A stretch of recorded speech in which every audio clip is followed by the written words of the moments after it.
feed Instagramnya seperti mereka-mereka ini. Nah, kalau kalian mau, silahkan datang ke sini deh. Jangan ngaku kekinian ya, kalau belum pernah ke sini. Karena pastinya, feed sosial media kamu akan lebih kece kalau udah punya foto di salah satu mall di Jakarta ini. Halo, how are you? Halo banget. Mantap. Silakan.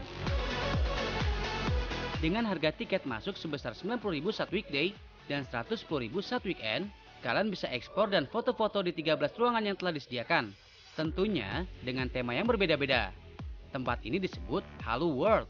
Halu maksudnya bukan halusinasi loh guys. Halu berasal dari bahasa Finlandia yang artinya keinginan. Apapun yang divisualisasikan di sini adalah dunia mimpi. Kebanyakan adalah mimpinya para wanita. Makanya nggak heran kalau nuansanya warna-warni. Ketika memasuki dunia halu, kamu akan bertemu dengan objek-objek duniawi, khayalan, dan jawaban dari mimpi di masa kecil. Seperti ini nih guys.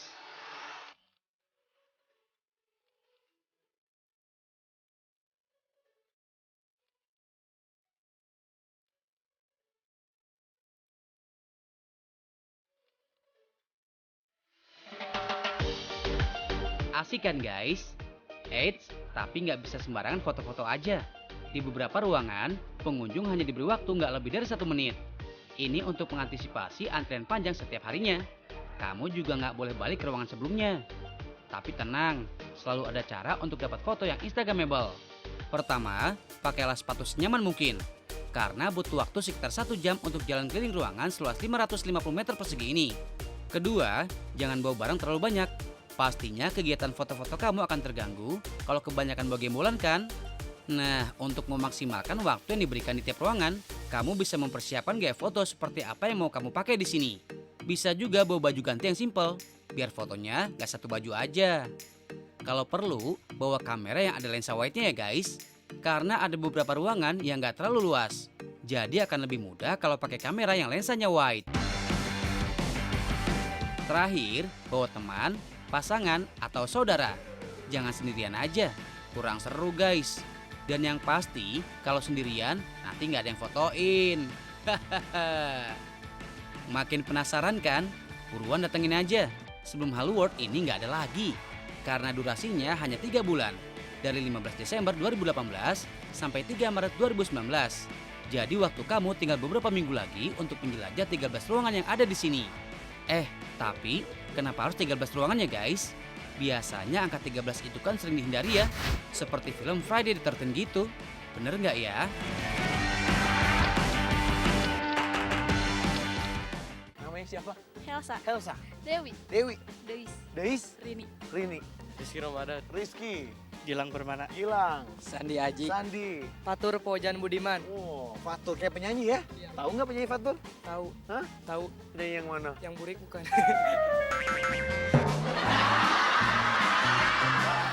Coba berhitung. Habis angka 10 angka berapa? 11. Setelah 11? 12. 12? 13. Nah, ngomongin soal angka 13. Pernah dengar nggak kalau 13 itu katanya angka yang termasuk sering dihindari orang ya? Pernah nggak sih? Pernah Dengar sih. nggak? Apa sih katanya? Nggak tahu sih. Nggak ada di jam. Nggak ada di jam. Kalau jam digital ada. 12, 13, 14, 15 ada. Ayo. Bentuknya nggak menarik. Emang ada ya angka bentuknya nggak menarik ya? Iya. Yang menarik angka berapa? Kumisit contohnya angka 6 Oh, angka 6 tuh menarik. menarik, Oh, apa lagi? angka 12 12 tuh menarik. 13 nggak menarik ya? Nggak. Kata siapa? ketakut. Oh, kata kamu. Katanya, Katanya, katanya, katanya.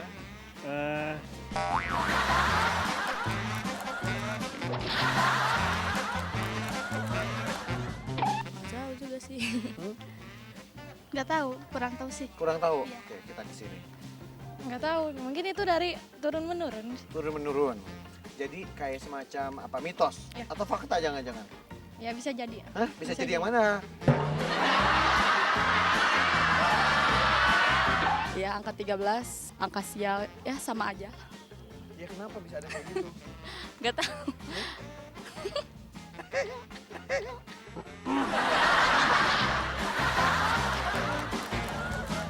kata dulu pernah ibu saya bilang, Hmm? tapi gimana ya? Gak jelas gitu. Karena bisa suka poli. Gak boleh pakai nomor 13 aja Kalau gitu. pakai kaos kan ada nomornya tuh. Iya. Jangan pakai ini kan nomor berapa nih? 12. Nah, jangan pakai nomor 13. Kenapa kata ibu? Ya nggak tahu. Dari itu sih. Turun temurun lah. Oh, turun temurun. Oh. Apa ya katanya mitosnya kayak gitu ya. Iya. Turun temurun udah begitu, kalau pakai angka 13 nanti kenapa? Sial gitu. Iya katanya. Katanya. Jadi angka 13 ini sebenarnya menurut saya memiliki makna pasti spiritual. Jadi bukan berarti makna angka sial atau apa gitu. Kalau menurut saya itu kelihatannya orang bilang angka 13 itu angka sial adalah terbawa dari pandangan dunia barat. Karena kan dunia barat itu pernah ada bahwa Friday the 13 kan, jadi itu adalah hal yang horor gitu kan ya. Tapi itu dunia barat, sedangkan kalau Feng Shui itu kan dari kajian dunia timur. Jadi pemandangan dari sisi Feng Shui itu berbeda. Jadi 13 itu sebenarnya menurut Feng Shui bukan angka sial malah sebenarnya gitu. Malah dari segi Feng Shui itu orang yang suka berhubungan dengan angka 13 itu berarti orangnya sangat spiritual, pasti spiritual. Jadi itu, jadi memiliki makna bahwa orang yang dalam kehidupannya itu suka hal yang sifatnya spiritual. Gitu. Spiritual bukan berarti negatif ya. Mungkin dia agamanya kuat lah atau mengandalkan keberuntungan dari Tuhan, dari langit gitu, dari Allah yang Maha Kuasa gitu.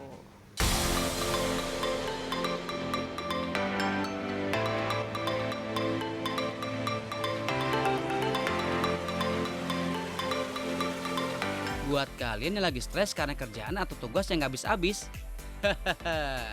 Ayo, pada liburan kali. Emangnya belum dapat cuti? Atau cutinya udah habis? Ya, kasihan. Emang nggak ngiri apa sama mereka? BTW, emang di mana sih destinasi favorit liburan kalian? Kalau Kak Ojib sih, so pasti Bali. Siapa sih yang nggak mau liburan ke Bali? Yang udah sering ke Bali aja nggak akan bosan untuk berkunjung. Pulau Bali memang menjadi destinasi liburan yang paling diminati warga Indonesia maupun mancanegara. Masalahnya nggak setiap waktu bisa liburan di sana ya guys. Butuh waktu dan uang yang banyak. Tapi tenang aja, kamu bisa menikmati suasana Bali cukup di sini. Tepatnya di kawasan Lebak Bulus, Jakarta Selatan. Bukan hanya sekedar area bermain atau piknik aja guys. Tempat ini juga menawarkan berbagai sajian penggugah selera. Gak percaya? Intip dulu nih ke dapurnya. Ini hasil jadinya. Sekilas mirip hotdog ya. Tapi bukan guys. Ini adalah mie ayam yang udah mengalami inovasi. Bahannya gampang aja. Telur, ayam, kecap asin, lada, keju, mozzarella, dan saus keju. Pertama, siapkan bumbu, lalu rebus mie-nya selama beberapa menit. Kalau udah melunak, angkat dan campur dengan bumbu yang telah disiapkan. Jadi deh. Belum deng. Mie-nya digulung-gulung dulu, lalu sajikan di atas piring. Tambahkan ayam yang udah matang di ujungnya. Kemudian, tebar keju di permukaan mie. Biar rasanya makin cheesy, tambahkan saus keju. Selesai menyusun, mie-nya dipanggang dulu di dalam oven. Suhu yang dibutuhkan adalah 166 derajat Celcius dan dipanggang selama 5 menit aja. Setelah 5 menit, mie bisa diberi sentuhan air dengan sawi dan telur setengah matang. Tambahkan kerupuk pangsit biar ada kriuk-kriuknya.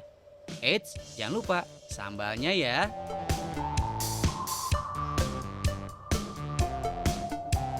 Gak cuma mie ayam panggang, ada lagi nih sandwich ala cafe piknik. Namanya Philly Cheese.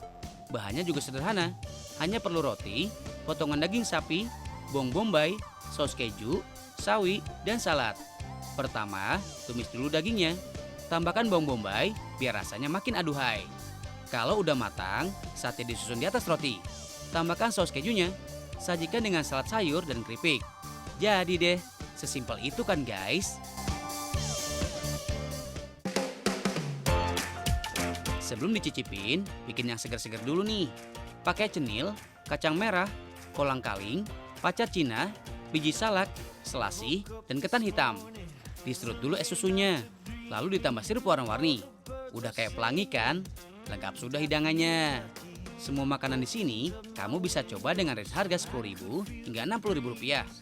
See guys, gak usah jauh-jauh ke Bali karena kamu bisa menikmati suasana tenang ala liburan di sini. Kalau makan aja nggak cukup, kamu bisa coba nginep di sini karena lantai 2-nya adalah penginapan. Lengkap kan? So lucky I say hey yeah. Soon as we open our eyes, we realize just how lucky we are.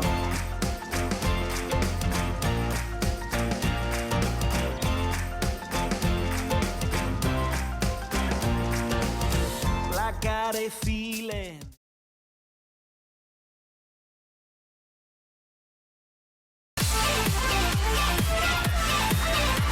Tahu nggak sih?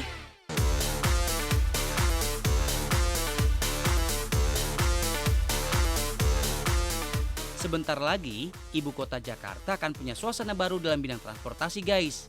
Pasti kamu udah sering dengar istilah LRT dan MRT kan? Terus apa sih perbedaan dua transportasi itu? Guys, mereka ini lagi lari terus ojib stop. Jadi kan nggak boleh langsung berhenti. Jadi sambil lari kecil ya. Kan nggak boleh kan tiba-tiba berhenti ya. Nah, nanti pelan-pelan berhenti. Sudah? Oke. Sini merapat. Namanya siapa? Fahmi, Fahmi. Ridwan. Ridwan. Hibar. Hibar. Hibar bendera gitu ya. Siap. Oh, siap. Itu kibar ya.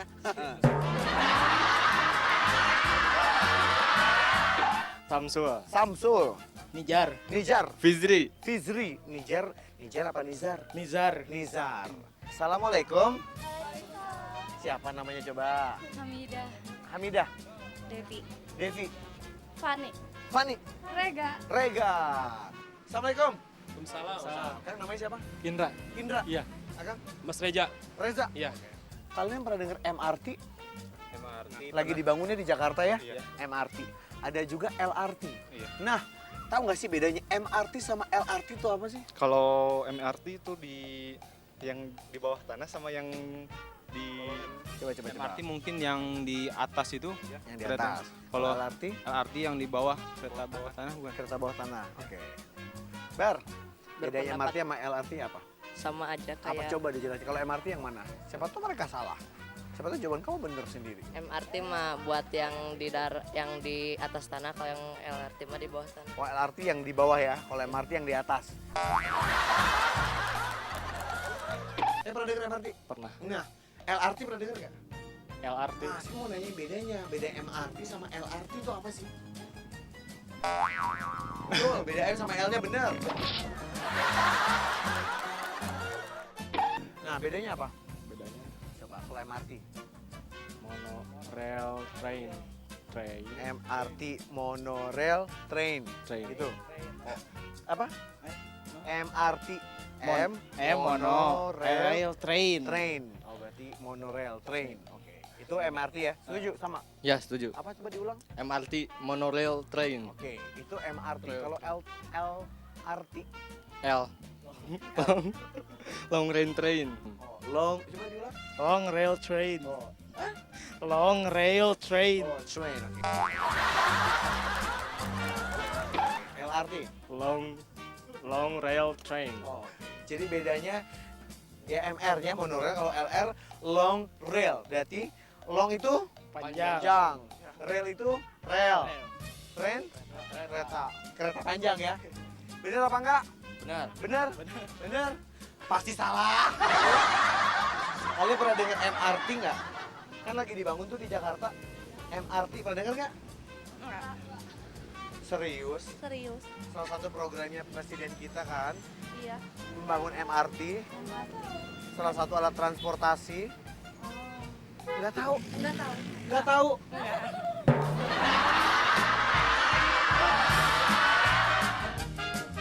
Kang, ini kan Indonesia ini harus lebih maju ya tentunya ya. Iya. Lagi pembangunan nih.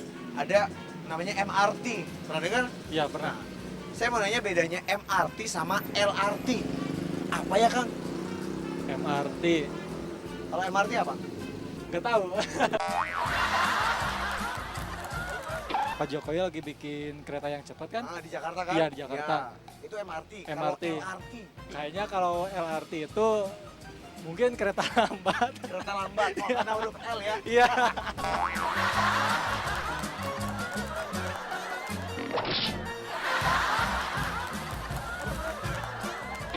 M-nya apa sih kalau LRT? L-nya apa sih? Lokomotif mungkin. Lokomotif. ML. L. L lokomotif. Kalau L Eh, nggak, Bar. M-nya apa sih? Gak tahu, Pak. Manggil aku apa tadi? Pak.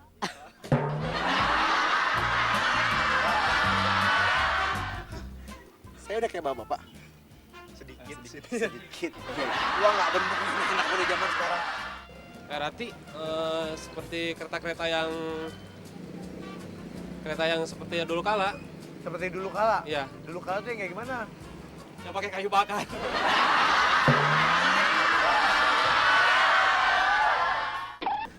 Oh, yang pakai ini bara api ya? Iya, bara api. Oh, iya. Yang tutut bunyinya gitu Iya, ya? bisa jadi, bisa itu jadi. LRT ya? Iya. Berarti kereta lampau. Iya. Lambat dan lampau alias Iya. masa lalu. Iya, masa lalu. Gitu. Kalau MRT kereta kekinian, Kereta kekinian, yang sebentar lagi akan diresmikan gitu Iya, ya? kayak mungkin kayak kereta-kereta yang ada di Jepang mungkin. Nah, Ya, itu yang itu kan? MRT itu. Iya, yang MRT. Kalau LRT, Kalau LRT itu mungkin kereta yang kayak yang gimana tadi bunyinya? Oh, sini. Ada lagunya, inget nggak? Naik kereta api, tut. Nah, terus lanjutin. Ya dia nggak tahu. Siapa hendak kentut. Sebenarnya intinya dari perbedaan LRT sesuai dengan namanya, di mana LRT itu adalah light rail transit, ya lebih kepada angkutan yang memang agak ringan. Kemudian MRT adalah mass rapid transit, berarti dia adalah suatu sistem angkutan umum massal yang dia lebih massal. Nah, kemudian perbedaan utamanya itu terletak pada kapasitas angkutnya. Jadi kalau kapasitas angkut LRT itu satu hari dia bisa mencapai 600 penumpang, kalau untuk MRT sekitar 1.900-an penumpang lah. Selain itu kita lihat adalah konstruksi lintasannya. Kalau LRT dia biasanya menggunakan elevated dan MRT dia menggunakan elevated dan underground, kombinasi antara keduanya. Nah, udah tahu kan perbedaan LRT dan MRT? Jangan sampai salah ya guys. Kalau udah tahu, kita intip dulu salah satunya kuy. LRT alias Light Rail Transit adalah sistem angkutan cepat dengan kereta api ringan. Relnya berada di jalur layang dengan ketinggian 9 hingga 12 meter. Saat ini, jalur LRT masih dalam tahap pembangunan dengan tujuan lintasan Velodrome Kelapa Gading, Cibubur Cawang, Bekasi Timur Cawang, dan Cawang Duku Atas. Kali ini, tim Tahu Nggak Sih dapat kesempatan keliling proyek LRT di wilayah Kelapa Gading guys. Proyek di sini udah hampir 100% selesai loh, malah udah pernah dibuka untuk umum pada bulan Agustus hingga September tahun 2018 lalu saat ajang Asian Games berlangsung. Tapi karena masih banyak yang harus dibenahi, LRT-nya belum bisa secara penuh digunakan. Kita lihat progresnya dulu yuk. Proyek LRT ini nggak main-main loh guys. Semuanya dibangun berdasarkan perhitungan. Dari mulai segi pencucian kereta, perawatan dan pengecatan sudah dibangun depo khususnya. By the way, apa bedanya sih kereta LRT sama KRL? Dari singkatannya aja udah beda guys. Kalau KRL kan kereta rel listrik, pergerakannya dikendalikan oleh motor listrik di bagian atas. Sedangkan LRT ini dikendalikan dengan mesin di bagian bawah dengan menggunakan third rail. Kecepatannya juga lebih tinggi, bisa mencapai 100 km per jam. Tapi kalau sudah beroperasi nanti, kecepatannya disetting 60 hingga 80 km per jam aja. Saat pengoperasiannya nanti, LRT tidak membutuhkan masinis untuk memudikan secara penuh. Masinisnya hanya standby untuk memperhatikan jalannya kereta dan jika ada keadaan darurat. Terdapat 8 rangkaian kereta yang sudah siap. Masing-masing rangkaian terdiri dari 2 kereta. Pada saat dioperasikan nanti, perharinya akan dijalankan 6 rangkaian kereta dengan 2 sisanya sebagai cadangan. Meskipun terlihat mungil, satu rangkaian bisa memuat hingga 540 orang guys. Di dalamnya juga terdapat fasilitas yang ramah bagi mereka penyandang disabilitas. Karena ada ruang khusus bagi mereka yang menggunakan kursi roda. Selain itu kursi prioritasnya juga lebih banyak. Fitur di dalamnya juga lebih canggih. Sudah menggunakan layar digital guys. Jadi nggak usah khawatir kelewatan stasiun. Dalam keadaan darurat juga lebih mudah penanganannya. Ada handle pintu manual yang bisa digunakan penumpang. Begitulah sekilas tentang LRT. Kita lihat progresnya dulu yuk. Proyek LRT ini nggak main-main loh guys. Semuanya dibangun berdasarkan perhitungan. Dari mulai segi pencucian kereta, perawatan dan pengecatan sudah dibangun depo khususnya. By the way, apa bedanya sih kereta LRT sama KRL? Dari singkatannya aja udah beda guys. Kalau KRL kan kereta rel listrik, pergerakannya dikendalikan oleh motor listrik di bagian atas. Sedangkan LRT ini dikendalikan dengan mesin di bagian bawah dengan menggunakan third rail. Kecepatannya juga lebih tinggi, bisa mencapai 100 km per jam. Tapi kalau sudah beroperasi nanti, kecepatannya disetting 60 hingga 80 km per jam aja. Saat pengoperasiannya nanti, LRT tidak membutuhkan masinis untuk memudikan secara penuh. Masinisnya hanya standby untuk memperhatikan jalannya kereta dan jika ada keadaan darurat. Terdapat 8 rangkaian kereta yang sudah siap. Masing-masing rangkaian terdiri dari 2 kereta. Pada saat dioperasikan nanti, perharinya akan dijalankan 6 rangkaian kereta dengan 2 sisanya sebagai cadangan. Meskipun terlihat mungil, satu rangkaian bisa memuat hingga 540 orang guys. Di dalamnya juga terdapat fasilitas yang ramah bagi mereka penyandang disabilitas. Karena ada ruang khusus bagi mereka yang menggunakan kursi roda. Selain itu, kursi prioritasnya juga lebih banyak. Fitur di dalamnya juga lebih canggih. Sudah menggunakan layar digital guys. Jadi nggak usah khawatir kelewatan stasiun. Dalam keadaan darurat juga lebih mudah penanganannya. Ada handle pintu manual yang bisa digunakan penumpang. Begitulah sekilas tentang LRT. Sekarang kita intip dulu temannya, yaitu MRT.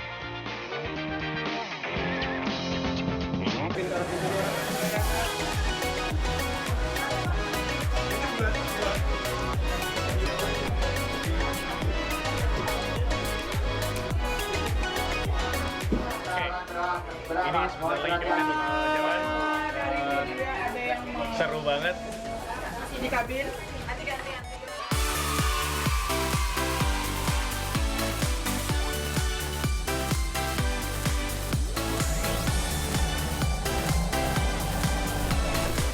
Nah guys, sekarang kita udah di dalam MRT-nya sendiri. Nah kalau misalnya dilihat keadaannya di sini seperti apa, sebenarnya menurut saya udah keren banget, udah cakep banget kayak di luar negeri. Which for me, I do love this kind of things. Ditambah lagi kalau kita ngeliat seatnya ini cukup panjang. Satu gerbong panjang banget, saya nggak tahu ada sekitar berapa meter, tapi dia punya 3 line. Satu lainnya, dia punya 7 seat. Ditambah ada 2 bagian di ujung sebelah sana, itu seat untuk priority. Jadi biasanya itu dipakai untuk ibu hamil, untuk orang tua, dan juga penyandang cacat biasanya. Ini yang saya suka, nah ini yang menarik nih. Jadi dia ada warnanya kuning kayak gini, dengan tempat duduknya yang warna biru tua. Ini beda ya, jadi ini sama ini warnanya beda. Kalau ini warnanya biru tua, kalau ini warnanya biru muda. Jadi, ternyata ada perbedaan antara biru tua dan biru muda. Kalau biru muda itu bisa dipakai untuk kita semuanya, sedangkan yang biru tua ternyata untuk priority seat. Ditambah juga ini handlingnya, yang warna kuning ini untuk priority. Sedangkan handling yang warnanya abu, ini untuk siapapun. Ini perbedaannya ya.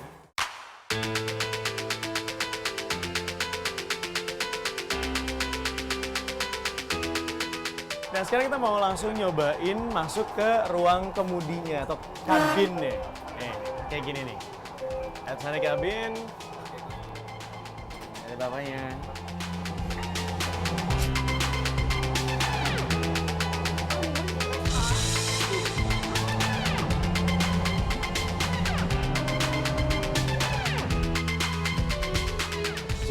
Yang paling luar biasanya, kita sudah mulai mengadopsi dari Jepang di mana waktu itu sangat penting sekali. Bisa kelihatan dari sini ya nih. Bentar. Itu kita bisa ngeliat kira-kira kapan waktunya mereka harus berangkat dan kapan waktunya mereka harus nyampe. Itu semuanya udah ada aturannya.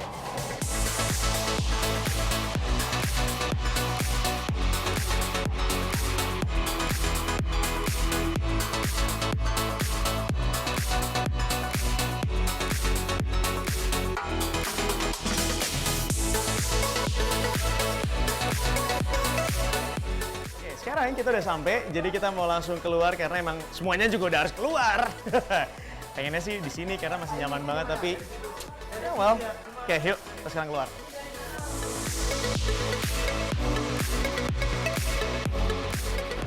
Nah, sekarang kita udah sampai dan kita udah mau turun ke bawah buat bisa keluar dari stasiun sini.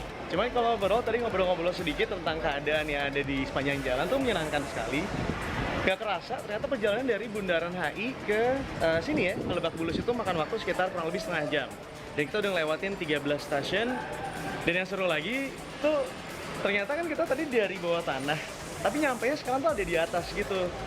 Kalau diperhatiin, tadi saya sempat tanya sedikit, ternyata memang ada part di mana mereka tuh naik ke atas. Cuman gak kerasa sama sekali, beneran gak kerasa. Jadi bener-bener di dalam tuh ya nyaman aja, kayak kita lagi naik kereta, tapi tanpa ada gangguan apapun. Nggak ada kayak ibaratnya turbulence itu nggak ada sama sekali.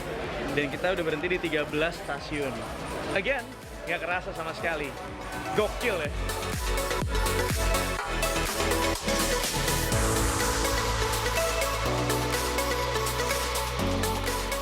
Nah, ini juga ada tempat untuk kayak tiket vending machine-nya, alias kalau misalnya kita nanti mau beli tiket atau apapun bisa lewat sini. Sekarang sih belum beroperasi, tapi yang jelas mereka akan ngeluarin satu kartu khusus sendiri gitu untuk bisa naik ke MRT. Semuanya beli tiketnya di mesin yang satu ini.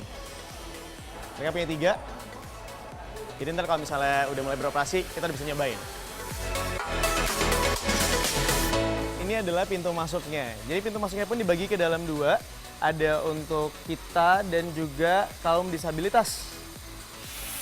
Memudahkan banget dan juga ramah sekali untuk semua orang.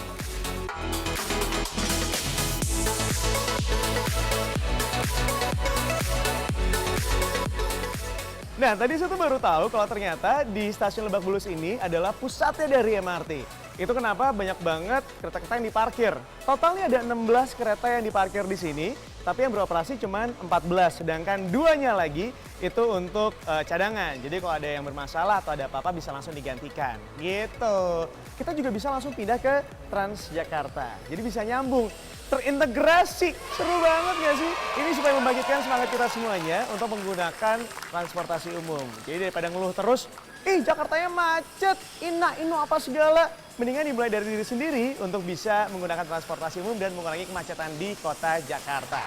Well, karena sudah informasinya dikasih semuanya guys, berarti sekarang waktunya saya untuk pamitan. Terima kasih buat yang udah nonton.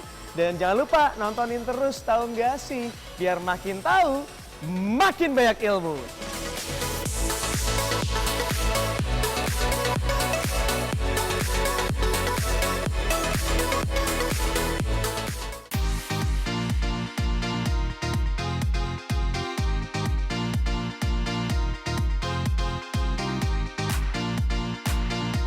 Beberapa tahun terakhir, kopi merajalela di seluruh Indonesia, termasuk di ibu kota Jakarta.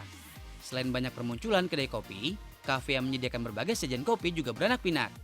Nah, kalian tahu nggak sih, ada rekomendasi tempat nongkrong yang asik, di mana kamu bisa minum kopi yang nikmat nih guys. Di manakah itu? Berpusat di negara tetangga Singapura, kafe ini hadir di salah satu mal bergengsi di Jakarta Pusat sejak Oktober 2018 lalu. Meskipun terlihat sangat fancy, tapi harga di sini affordable banget guys. Kisarannya dari 28 hingga 60 ribuan.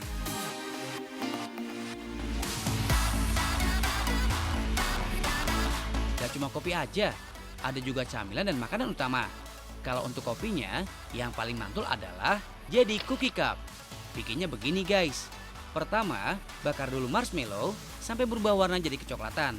Kalau udah, susun di atas nampan kayu. Kemudian, tuang kopi espresso ke dalam gelas. Gelasnya bukan gelas biasa loh, tapi terbuat dari cookie. Jadi bisa dimakan juga. Biar rasanya lebih creamy, tambahkan susu segar. Terakhir, tambahkan sentuhan latte art di atasnya. Next, kopi keduanya adalah Flame Orange Espresso Martini. Yang ini juga lucu guys.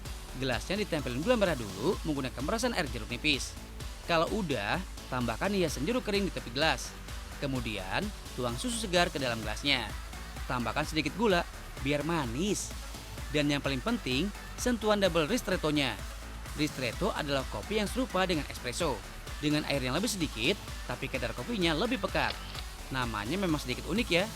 Ristretto ini berasal dari bahasa Belanda, yang berarti terbatas atau terlarang. Nggak heran kan kalau dipakainya dikit-dikit aja guys. Terakhir, dikasih taburan cinnamon alias kayu manis.